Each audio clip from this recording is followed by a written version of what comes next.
Okay, so we knew that Diem was losing the South Vietnamese people. So, as bad as it sounds, we had Diem killed. We need to remove him. We can't look like it can't look like the United States did this. So we have an assassination attempt carried out on Diem. We have him removed, and now we're going to control South Vietnam through numerous military leaders. Now, before we ever get into the United States full-fledged military force into Vietnam, we need to understand the escalation of the United States. Uh, Eisenhower, as you see here, Eisenhower and Kennedy both feared that the spread of communism in Vietnam after they defeated the French in Dien Bien Phu was going to be a problem.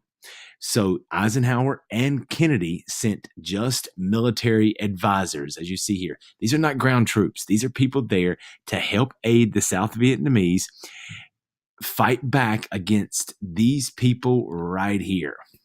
These people are right here, the Viet Cong, if you will, please highlight them like I'm doing here. And they are communist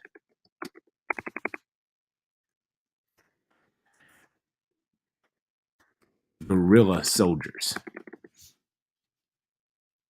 Meaning they live among the South Vietnamese people, and they are trying to spread communism in South Vietnam.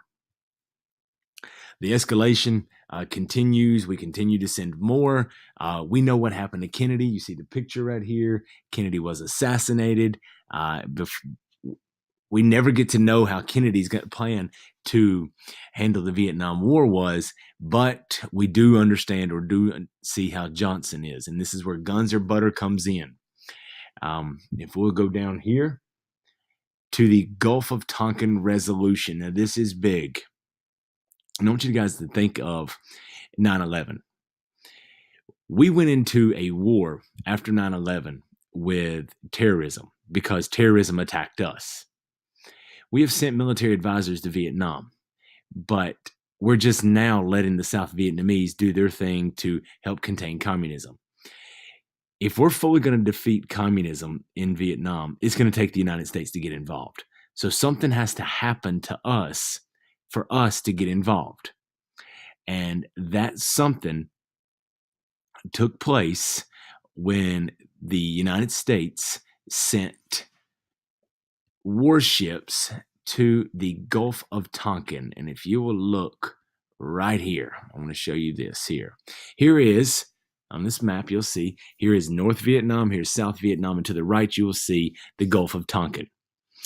So in late 1964, right after Johnson has won his re-election or his election, he took over for Kennedy, we sent the USS Maddox to the Gulf of Tonkin. All the USS Maddox is supposed to do while being in the Gulf of Tonkin is to patrol and make sure everything is taken care of. Now, if you will look right here, Johnson announced to the world that the USS Maddox was attacked. Now, here's the truth. Here's the real story behind this. A young sailor on the USS Maddox looks down into the water. He starts sounding the sirens. He thinks he has seen a torpedo coming towards the USS Maddox. He sounds the sirens. They relay back to Washington that the USS Maddox was attacked. If a torpedo is in the water, obviously it was from the North Vietnamese. The USS Maddox never had any issues with a torpedo hitting it. Some historians think it was a shark. Some say that it was a torpedo that missed. Whatever it was, we don't care. As the notes say here, details were sketchy. It does not matter. Johnson goes to Congress and says the North Vietnamese have attacked us. It is time for us to go to war. And Congress passes the Gulf of Tonkin resolution. Now, one thing I do want you to highlight, yes, do highlight the Gulf of Tonkin resolution, please. But I also want you to see right here, this resolution gave the president the authority to take all measures. And if you will, please add, without congressional approval. This is big because if you know anything about the Vietnam War, it's not going to turn out well for us.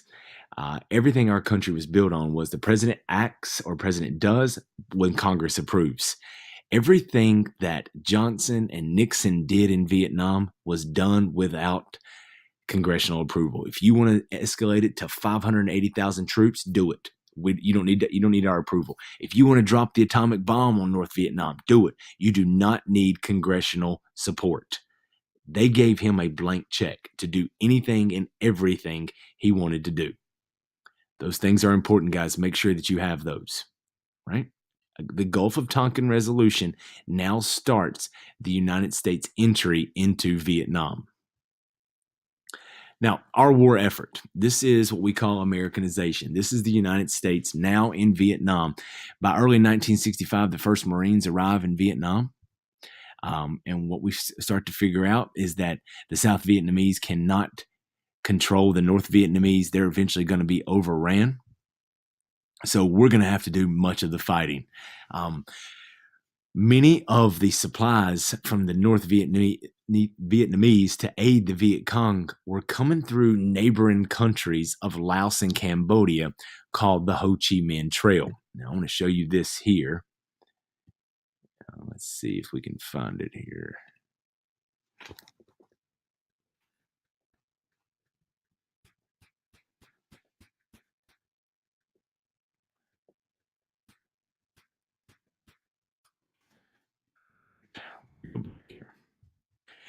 This little red line right here.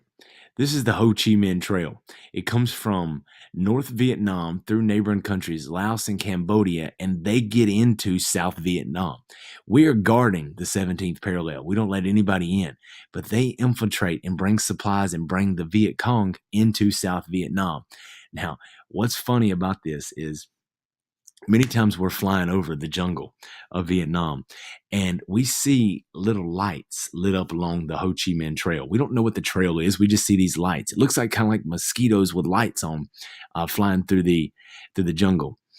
It took us forever to figure out that those were the Viet Cong on bicycles with lanterns riding through the jungle trying to get into South Vietnam to spread communism, to attack us. That's the kind of enemy we're fighting here.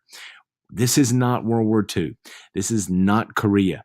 This is an enemy who is in disguise. They are guerrilla fighters. They do not come out and say, we're ready to fight now. They surprise us. Our first response, our first operation in Vietnam is called Operation Rolling Thunder. We are going to drop more bombs on Vietnam than we did in World War II. Here's Johnson's proposal. Let's scare the ever-living crap out of these Vietnamese. Let's show them how powerful we are. Again, the landscape of Vietnam is not urban areas like what we live in. It is jungles. So these people just go hide out. They have dug tunnels. Vietnam has always tried to, or had always had to defend themselves. So these people know what to do when a foreign power comes. This is what many of them do. When the bombs start, they just run down into their tunnels that they dug into the ground. When the bombs stop, they come back up. They know how to fight a foreign enemy that is much more powerful than them. All right, let's see. Now, the type of warfare. This is a jungle war. The Vietnamese or the Viet Cong believe in guerrilla warfare. This is a surprise warfare.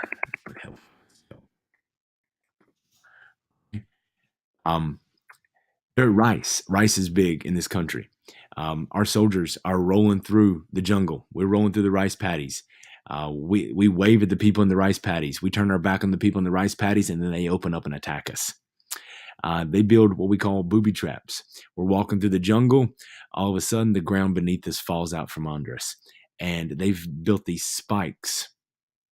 And they would cover these spikes with feces, animal feces or human feces. So whenever our soldiers fell in, they would get all kinds of bacteria and all kinds of things on them, causing them all kinds of problems.